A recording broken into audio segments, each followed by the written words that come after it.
Le fair kingdom of Bretonnia has had its fair share of problems since the launch of Immortal Empires. Certainly been the victim of power creep over the years. They lost walls on their tier 3 minor settlements, which, when combined with their horrible garrisons and AI behavior, meant for tedious campaigns and an inability to effectively defend territory.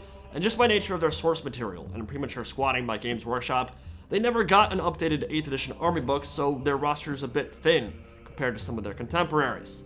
Perhaps the sun had set on the kingdoms of men. Knights felt their armor rusting into obsolescence, their code of chivalry and Grail Vows an artifact of a bygone era, days of glory never to return. But hark! Creative Assembly rides to rescue with patch 3.1, certainly doesn't fix every issue with Bretonnia, but still substantially overhauls their battle mechanics and unit performance to a point where they're a lot better now, turning Grail Knights into absolute freaks of nature. There were some big changes to this faction on the battle side over the last few days, so today, let's ride for ruin and the world's ending while I explain everything you need to know and why it might be a good time to boot up a Brett campaign if you haven't touched them in a while. Important caveat before we begin though, Troths were a new feature implemented for damsels and prophetess lords, essentially the vow system for knights, just for the ladies this time, but they are not properly progressing, which means your heroes will not get their benefits even if they fulfill their objectives. I'm frankly not sure how something like that slips through when it's actively being added for the first time this very update. Would like to see that thing get tested a bit more robustly, I guess I could say, but there you go. Probably the biggest change for Bretonnia in this patch is that Grail Knights and Grail Guardians have been supercharged to the point where they are competitors for the best mobile unit in Immortal Empires, period. With Lance Formation active, they can essentially ignore infantry mass and accelerate through braced halberds easily without getting stuck ever, even from a dead stop. Mass improvements, ward saves, armor-piercing buffs, and model count changes have all combined to create a truly fearsome elite cast at the top of Couronne's food chain. At the core of it, the Blessing of the Lady now provides a 15% ward save instead of 25% physical resist. With the ubiquity of magic attacks in Game 3, particularly amongst demons, which are one of Bretonnia's biggest rivals, that physical resist just wasn't cutting it anymore. But I will say Creative Assembly's explanation in the patch notes was kind of incorrect. There was no change with magic attacks bypassing physical resist in Game 3. That has always been a thing since day one. I think there was just some momentary confusion with magic resistance being changed into spell resist and no longer applying to magic attacks. But the idea here is a logical one, and that now, when hit by Fate of Buna or Spirit Leech or attacks from a Great Unclean One, that ward save will be working overtime rather than just being outright ignored. It can also be equipped on certain units like Questing Knights for an extra 200 gold, and I will say 15% ward save on any unit in campaign or multiplayer is a really nice buff. That's damage from all sources being mitigated, cut down by a flat rate of 15%. Across the board, Bretonnian Cav has jumped up in speed from 78 to 84, making theirs and the High Elves, who also got speed boost this patch, amongst the fastest horses in the world, just as they should be. Impetuous was added for Knights Errant, granting immune to psychology on the charge, and the interplay between Bretonnian Knights and Peasants has now been put into sharper focus, a trend that has been showing up with increasing frequency, Hobgoblins and Chaos Dwarfs in the last patch, and likely Skinks and Croxagores in the future. All Knights have a new attribute, which prevents them from taking leadership penalties when Peasants route nearby, because why would they care if some poxy pissant decides to soil his breeches and flee, and Peasants now gain +8 leadership when standing within range of Knights, filled with awe as their glorious lieges embolden their resolve. Their baseline LD has been reduced a bit in line with this change, so you'll be encouraged to synergize with both unit types a bit more, and keep your characters close to benefit from the increased morale. Let's quickly go through each of the major unit balance changes, get an idea of why those changes were made, and then we're going to do some testing with Grail Knights because they are quite the topic within the community right now, and I have a lot to say about them. Befitting a true Grail Knight, the greatest of his kind since Gilles the Uniter, the King now has magic attacks and a sizable HP buff to make his Hippogriff more survivable in prolonged combat. I believe most Griffins and Hippogriffs were buffed in a similar way this patch, as they too have long been the victim of power creep. Louen is looking like a beast with patch 3.1, and I expect to see him in a lot of multiplayer battles. That stat line and the buffs he brings to the table are pretty crazy. Extremely good lord, as you'd expect from King Louen Leon Coeur. Now, one element you will notice with a lot of these mounted characters is that their masses have increased, allowing them to push out of combat far more easily. This has always been a bit of a tricky balancing act on a pendulum that swings back and forth from patch to patch, because you don't want single entities pushing through entire armies with impunity. This can get very abusable, especially with cycle charging, but you also don't want them getting stuck on like 2 gobbo models either, especially if it's a big scary monster like a griffin or hippogriff. In the case of the Green Knight, his mass has doubled, which allows him to unstick himself when entirely surrounded by Nurgle Chosen, for example. This is a great change for him, and something I specifically talked to the devs about after that Ogre vs. Bretonnia replay from a few weeks ago. Every time we see the Green Knight get used, he just can't get on target or stay on target. His stats are good, he is a powerful duelist, but he can't get on the target he needs to actually deal that damage. Even just a simple tar pit of light infantry completely stops him from moving if you screen him correctly. That will not be the case anymore, or at least not to the same extent. So while ideally he'd be able to activate some kind of, I don't know, spectral ability that phases through opponents for a short duration or something even more thematic, on such short notice, this is a decent alternative and a pretty substantial buff, and will allow him to more easily isolate those enemy characters that he excels at dueling, so we can actually get some value out of him. As for the Grail Relique, after its substantial price reduction from a while back, it now focuses more on buffing melee attack and a bit less on leadership with those Knight and Peasant interaction changes. I'd still like to see some legit virtues implemented that change the stat profiles of characters that take them, but at least from a role-playing perspective, you can now toss a few Virtue of Empathy Paladins on the front line next to your Peasants, dismounted with the rest of the plebs, and give them some nice buffs alongside that relique. But we're here for the Knights. Those are what make Bretonnia special, and Knights Errant, like all their contemporaries this patch, are faster now, and accelerate and decelerate more effectively, alongside the aforementioned Impetuous buff, which makes them immune to psychology while charging. Not massively game-changing, but certainly thematic and a nice callback to tabletop rules, which are being added ever more frequently. Another good example being Ogre Slaughtermasters and their immunity to contact effects since 3.1.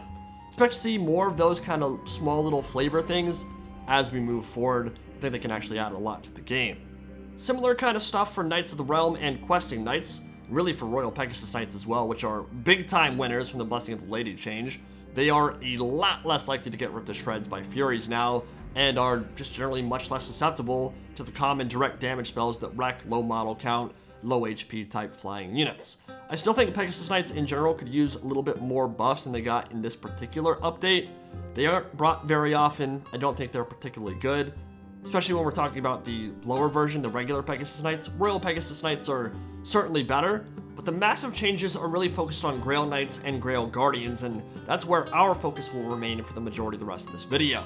They have never been bad units, but I think most of us can agree they were perhaps a little bit underwhelming compared to their source material, and the biggest change they've received is that Grail Knights are now 48 models instead of 60, and Grail Guardians are now 32 models instead of 60.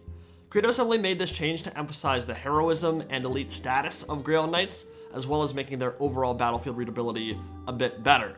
Basically, it was kind of hard to tell at a glance if you were fighting Knights of the Realm or Grail Knights. They had the same model count, but now you can tell right away just by looking at them from an overview kind of perspective.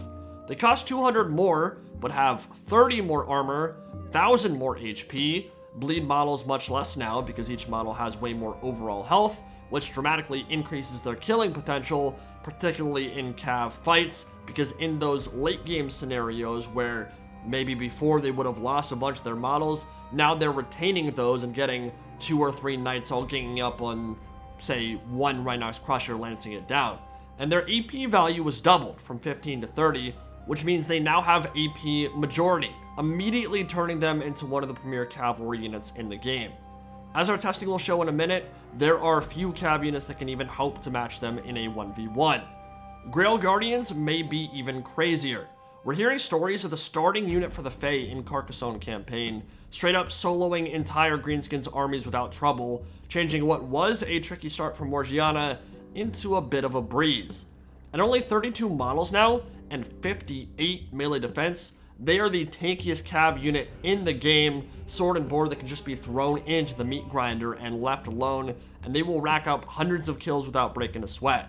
and that's if you're not even using them optimally. Finally, we have the Royal Hippogriff Knights, by far my favorite Bretonnian unit, who now benefit from the full Grail package, which we've been asking for a really long time. This means magic attacks, perfect vigor, and the Blessing of the Lady baked into their cost by default. The unit has also had their collisions optimized a bit, and 4 entities have been added there as well, which means they're less likely to get surrounded and chunked in those kind of drag it out fights with Crushers or Blood Knights. So, on to practical unit performance of the Grail Knights themselves, and I must say, they are wild now. Grail Knights are going to beat every cav unit in the game, basically, except Ogre Crushers in a 1v1. They're benefiting tremendously from the extra HP per model, the reduced model count, which further increases the health of each individual, and of course that higher dose of AP. They can spank Blood Knights who are being healed by Invocation of Nehek and Master of the Dead.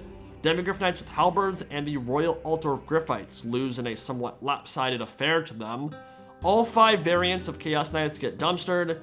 They can beat Skull Crushers of Khorne straight up. And in my tests, the only unit that defeats them are Ogre Crushers and the Sky Striders, but even that one ends up very close, and I think everyone would have expected that to begin with anyway.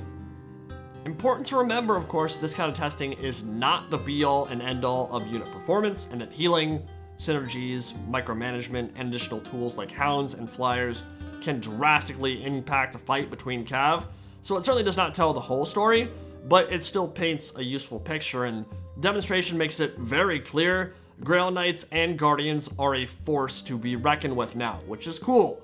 For a 1700 gold unit, or 1850 if we're talking Guardians, I'm okay with what I'm seeing in the cav fights here, although if this is the new expectation for elite cavalry, then I do believe Dragon Princes, Blood Knights, and Chaos Knights also deserve some slight buffs as well. They aren't necessarily all on the exact same tier or price point, but I would put them all in the same kind of classification, and perhaps Grails are slightly overperforming against their peers. Chaos Knights in particular have a problem right now where their mount's collision is so big that it makes it harder for their riders to hit things, so they would likely benefit a lot from a 48 model count and slightly more space between each model as well. Could probably make the same argument for Skull Crushers and Demigryphs in terms of buffing them, who are in a different weight class entirely from Grail Knights and should arguably be doing better against Grails than they are right now. Personally, I do think Skull Crushers should beat Grail Knights in a brutal fight that leaves both sides severely wounded, and I'm okay with Demis not winning 1v1, but their mounts should make up more of the gap than they currently do, considering their specialization on the Halberd variant. This is their intended role, to hunt elite enemy cav and monsters, and while Grail Knights are more of a generalist that can also perform well against infantry given their perfect vigor and their overall cyclocharging stats, you'd think that the Demigryph Knights with Halberds, who have kind of bad base stats but that really high AP value and bonus for large, should do better here than they currently are.